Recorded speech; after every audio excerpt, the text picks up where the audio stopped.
Hi friends, எல்லோரும் எப்படி இருக்கீங்க? தீபாவளி முடிஞ்சாச்சு, மழை நாளும் ஆரம்பித்தாச்சு. இந்த மழை நாளைக்கு அடிக்கடி இந்த மாதிரி ஒரு சூப்பரான நண்டு ரசம் எப்படி செய்யலான்னு பார்க்கலாம் வாங்க. இதுக்கு மிளகு, ஜீரகம், 10 சின்ன வெங்காயம், பூண்டு, ஒரு பச்சை மிளகா இது எல்லாத்தையும் சேர்த்து கொஞ்சம் நல்லா இது மாதிரி ஒன்றும் பாதியமாக இடித்து வச்சுக்கோங்க. இதில் மிளகு வந்து கொஞ்சம் தூக்கலாக வச்சுக்கோங்க. ஒரு எலுமிச்சம்பழம் அளவு புளி, ஒரு பெரிய சைஸ் தக்காளி நல்லா இது மாதிரி கரைச்சி எடுத்து வச்சுக்கோங்க. நண்டில் இருக்கிற சின்ன சின்ன கால் பகுதி இது எல்லாத்தையுமே இது மாதிரி நல்லா நைஸாக தட்டி எடுத்து வச்சுக்கோங்க.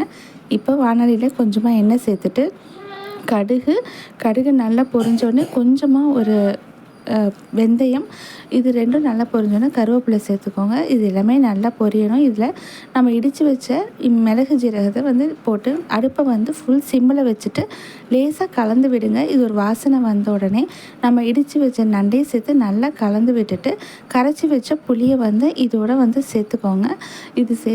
இது சேர்த்து அடுப்பை வந்து மீடியமான ஃப்ளேமில் வச்சுட்டு இந்த ரசம் வந்து நல்லா கொதிக்கணும். ஏன்னா அந்த ரசத்தில் போட்ட நண்டுமே ஓரளவுக்கு நல்லா வெந்து வரணுங்க. அது மாதிரி நுரை கட்டி வரும்போது இதில் கொஞ்சம் நல்லா மிளகையும் தட்டி போடுங்க. தட்டி போட்டு கருவேப்பிலை எல்லாத்தையுமே சேர்த்துக்கோங்க. இது நல்லா கொதிச்சுட்டு நல்லா வாசனை வரும்போது அடுப்பு அணைச்சிடலாம். இப்போது சூப்பரான ரசம் ரெடி. இதை மழை நாளைக்கு அடிக்கடி நண்டு கிடைக்கும் போது இந்த மாதிரி ரசம் செஞ்சு சாப்பிட்டு பாருங்கள்.